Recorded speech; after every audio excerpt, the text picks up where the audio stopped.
Gambhira bridge દુર્ઘટના અને આ દુર્ઘટનાને લઈને વડોદરા પધારેલા ભારતીય જનતા પાર્ટીના પ્રદેશ અધ્યક્ષ અને સાથે કેન્દ્રીય મંત્રી સી.આર. પાટીલે નિવેદન આપ્યું છે. તેમણે કહ્યું કે આ એક દુઃખદ ઘટના હતી.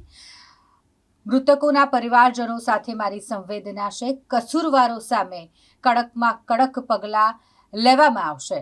સી.આર. પાટીલે કહ્યું કે આ માટે તેમણે મુખ્યમંત્રી સાથે પણ વાત કરી છે. મુખ્યમંત્રીને પણ હું વિનંતી કરું છું કે દોષિતોને કડક પગલાં લઈ તેમને સજા આપવામાં આવે અને સાથે જ તેમણે એમ પણ ઉમેર્યું કે સરકાર દ્વારા કાર્યવાહીની શરૂઆત કરી દેવામાં આવી છે. ગંભીરા બ્રિજ દુર્ઘટનાને લઈને અધિકારીઓને સસ્પેન્ડ કરવાની કાર્યવાહી સરકારે શરૂ કરી દીધી છે.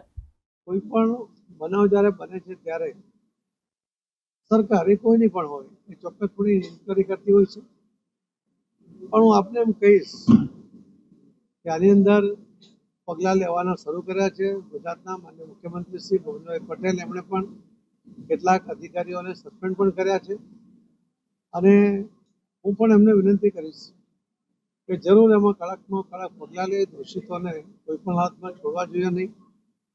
નિર્દોષ લોકો જે રીતે એમને આજે જાન ગુમાવી છે એમને એમના ફેમિલી પ્રત્યે એમનું દિલસોજી છે, પણ સાથે સાથે આવા કોઈ જવાબદાર વ્યક્તિને ન છોડાય એના માટેના તમામ પગલાં ભરવા માટે હું પણ આગ્રહ કરીશ એવું આપને ખાતરી આપું છું.